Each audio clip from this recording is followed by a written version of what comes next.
The AI hype is booming. Stock markets are going parabolic. Just look at the S&P, the Nasdaq, the Dow Jones, any of the tech companies. It doesn't matter. Everything is going up, up, up, up, up, up. Stock markets, real estate, it really doesn't matter. Everything is going up. And even Trump says that we are in the best economic conditions you can ever imagine, and we are going to get tired of winning, like he said a couple of months ago.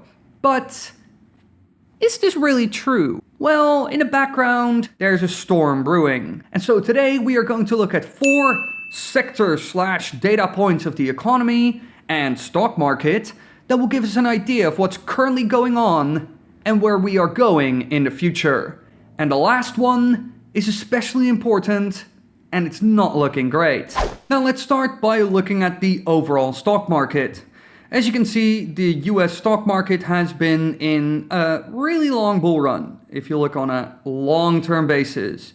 For more than a decade, ever since the 2008 financial crisis, we've been going higher, higher, higher, higher. The sky is the limit.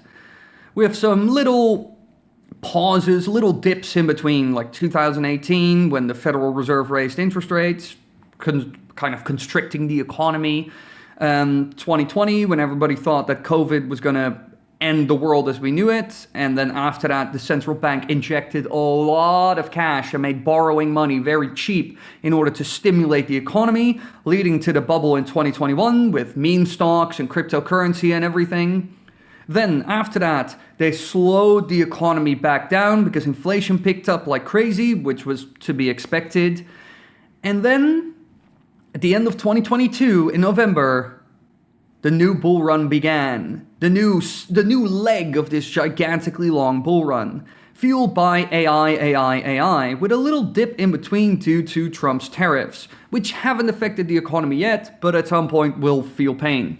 But as you can see, markets have only gone higher and higher and higher, and a lot of big tech companies are spending on AI and are expecting a lot from it. In this recent article from Yahoo Finance, where they covered data from the Bank of America, you can clearly see that, according to Bank of America's research, a lot of big tech companies are borrowing more and more money in order to finance their AI dreams, like Meta, who's borrowing $30 billion, Oracle $18 billion, RPL DSCI $27 billion, $75 billion in total, excluding the $38 billion loan tied to Oracle and Vantage data centers even.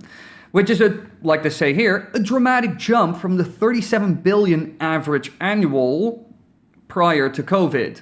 So at the moment, they are funding it like crazy by accumulating debt. And another thing they're doing is they're using their free cash flow, kind of money they have on the side, because during the 2010s, a lot of big tech companies were making a lot of money and didn't really have much to spend it on. They have been using that together with their operating cash flow. Again, just more spare cash they have laying around. They're using all the spare cash they can. In 2024, it was 76%, as you can see right here. And now they're at 94%. So at the end of the day, they're using all the cash they can get their hands on to fuel this, which in turn is fueling the stock market. And even though the Federal Reserve really wants the economy to slow down so they can get so they can get inflation under control and everything goes back to normal, how it was before COVID, this whole AI boom, according to Bank of America, they released a research paper related to this whole AI boom is basically keeping the economy afloat, or at least helping it a lot. For example, here they're stating that, what does AI mean for all economic growth, productivity, and the labor market? AI-related capital expenditures, particularly in software and computing, have significantly boosted GDP growth in 2025, contributing up to 1.3% in Q2, which is massive, by the way, that's massive. And you can even see it in the data here of their spending. It has been a key driver for growth, along with all the infrastructure needed. They're spending on chips, they're spending on the software, they're spending on the electricity grid, really anything related and needed for AI. And all of that is pushing the economy higher.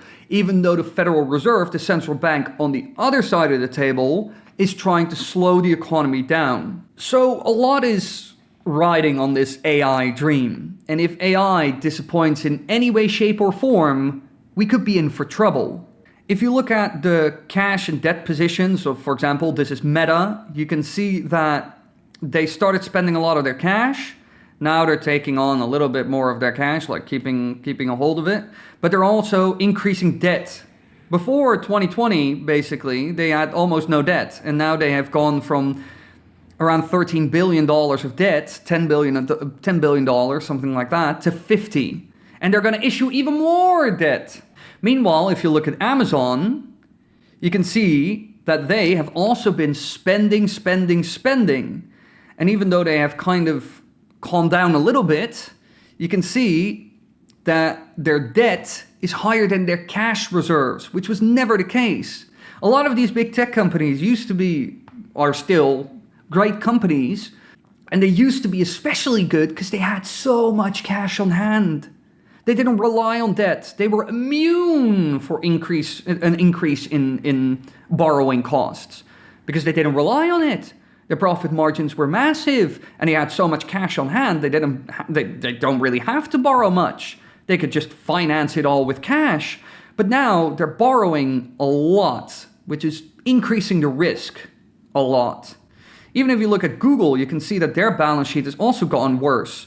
From a high in 2021 where they had so much cash they probably didn't even know what to do with it, to now cutting those cash holdings by like around 30 or 40%. The problem that we're seeing with a lot of this is that it is crucial for the economy. It is really keeping the economy afloat while the Federal Reserve, the central bank, is trying to do quite the opposite. And if the AI dream doesn't materialize into the fantastic growth that we're expecting, we're in for a lot of trouble. And from recent research papers from Vanguard, we could see that the expectations for AI are massive. They expect 40% growth. But during the 2010s, when the internet was being created by these big tech companies like Meta, Amazon, all that stuff, their growth was around 20%, 25-ish. So they're expecting higher growth from AI than they expect from these big tech companies during the 2010s. Even though AI could also end up like a technology like 3D printers or drones or virtual reality.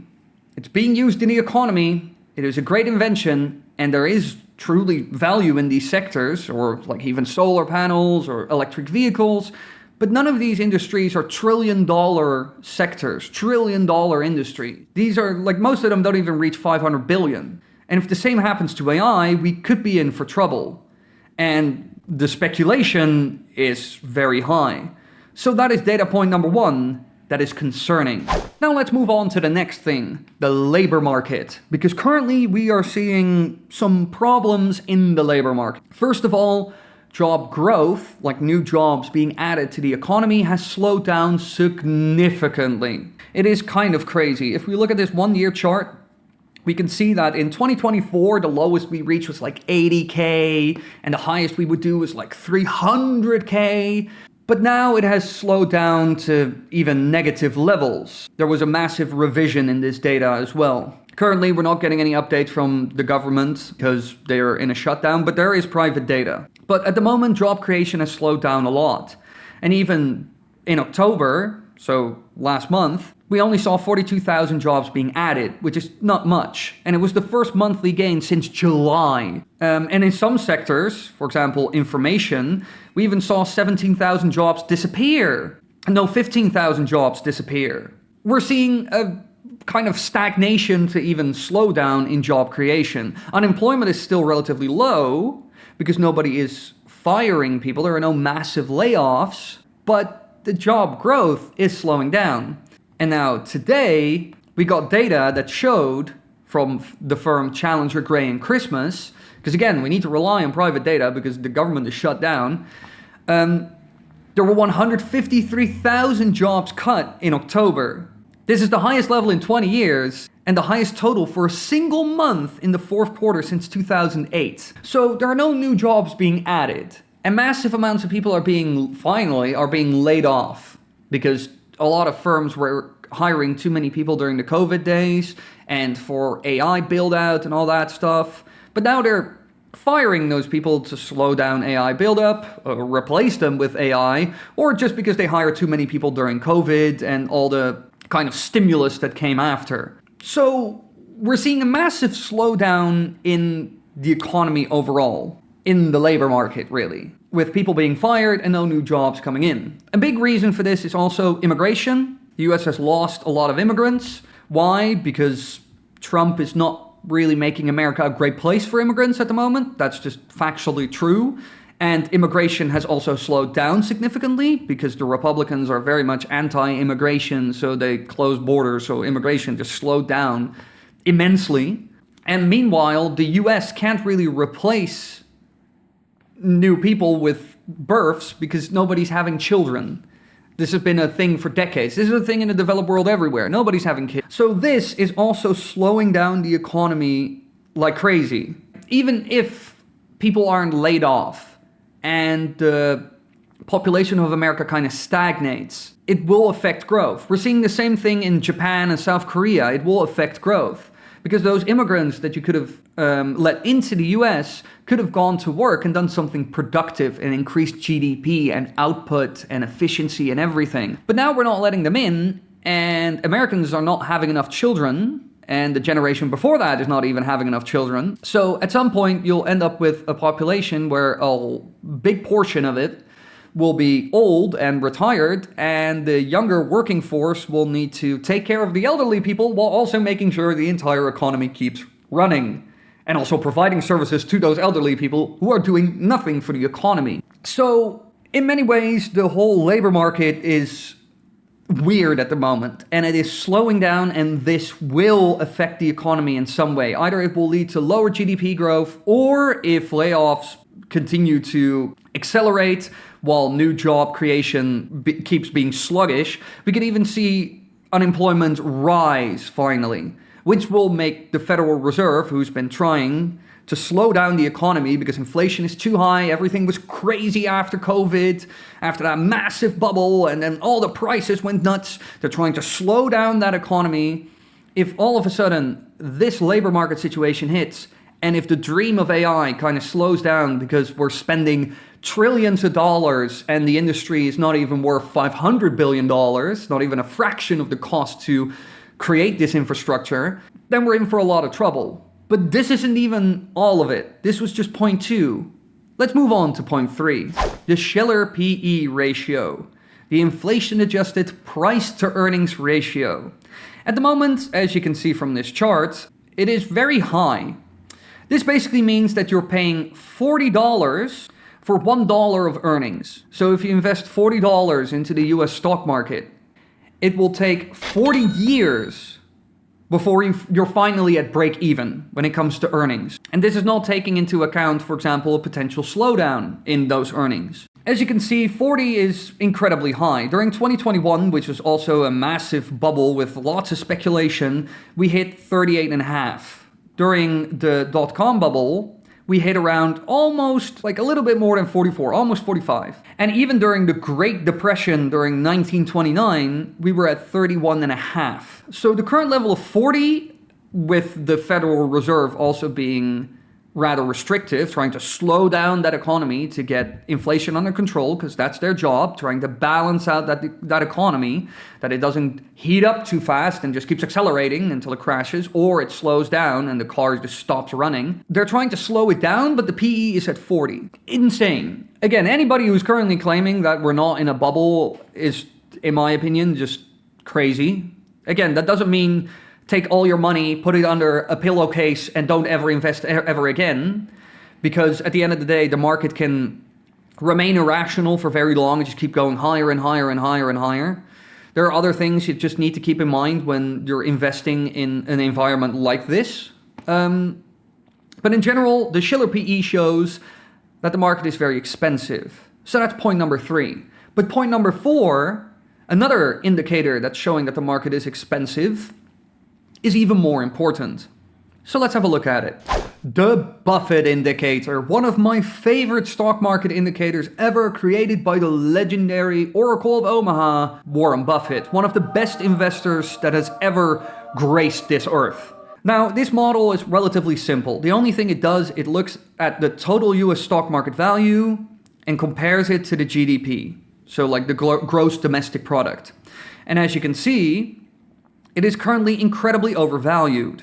The underlying economy is half of the size of the total stock market. And if you look at long-term trends and charts, you can see that anytime it goes into these levels where the stock market is twice the value of the underlying economy, then it's overvalued, period, simple. We've seen this again and again and again and again. We saw it in 2021, we saw it in 2024, right before the tariffs hit, and then it dipped back below that slightly in 2024, and now it's back up to these insane levels. 217%, currently it's, I think, because this doesn't update perfectly, currently, I think it's 221%, is the highest we've ever seen in history. And as you can see from this chart, from going back all the way to the 1950s, anytime it goes to these levels, the stock market will at some point have to correct back down, and even all the way back down to cheap levels. So this is another indicator that is perfect, just perfect in every way, that shows how overvalued the market is. And even if you go to Guru Focus, which also has the Buffett indicator, like a better updated version even, you can see that even if you take into account the total GDP plus Federal Reserve assets, because one way the central bank can stimulate the economy is lowering interest rates, so to make borrowing cheaper. Another thing they can do is effectively inject cash into the system by buying financial assets. They buy up financial assets, they give people money for those financial assets, they keep buying it up, and they add a lot of money to the economy. But even if we add the money that was added by the Federal Reserve to the economy, even if I add that to the equation, the Buffett indicator shows 184%. At the moment, the stock market is incredibly expensive. And even though the economy is still growing due to a lot of AI spending and the labor market still being okay, which both are questionable if that will continue and could put the economy in jeopardy. And even if we take the Federal Reserve's around $6 or $7 trillion that they injected into the economy, even if we keep all of that into account, it is still incredibly overvalued. How do we prepare for this? What can you do as an investor? Well, that's what we're going to look at next. What am I doing to be prepared for these investing circumstances? Now, as you all know, I am a popular investor on eToro. I manage a portfolio here, and anybody who wants can look into that, and they can even copy my portfolio and do exactly as I do with zero charges involved. And aside from that, I also post fun little articles and market news updates here almost every day or every other day. So if you're interested in that, be sure to check it out. Now, on my portfolio, I do a couple of things to prepare for this potential downturn or AI bubble bursting. I'm still to an extent invested in it. For example, I hold Google, I hold ASML, which is a very important company for the whole chip production line. So they're making a lot of money off of NVIDIA selling insane amounts of chips to all these AI companies. Qualcomm, which makes a lot of chips and stuff for mobile phones, but is also getting into AI. I have some Chinese companies that are invested in AI or building out AI infrastructure. But I also hold a lot of companies that are not related to that in the slightest, like healthcare companies such as United Health and Novo Nordisk, or Ethereum and other cryptocurrencies, which are kind of outside of that whole AI bubble, or solar panel companies like Nextracker and Daqo New Energy Company. So I also have a lot of stocks and stuff that are outside of that AI bubble. It's very smart to keep a diversified portfolio, not only in terms of a lot of different stocks, but also in terms of sector. You can't just buy Microsoft, Google, NVIDIA, AMD, just only tech companies that are all related to that whole AI bang. Because if AI disappoints, then you could be in for a massive downturn and like terrible returns, maybe even for years, depending on how severe it is. So one thing I'm doing to prepare for all of this is having a diversified portfolio. Aside from that, another thing I'm doing is I'm keeping around 9 to 10% of my portfolio in cash. So if the downturn happens, I'm able to use that cash to invest it into the market. And the last thing I'm doing to prepare is I bought what's known as a leveraged ETF. This is basically the 20-year treasuries that the United States sells. So like their government debt, 20-year payoff government debt. I bought it after the central bank raised interest rates a lot because at that point they were cheap. Because one thing you need to understand about treasuries, government debt, this goes for all government debt around the world. If they increase interest rates, so the borrowing cost, which also affects these treasuries, the borrowing cost of the government, then the price of those treasuries will come down.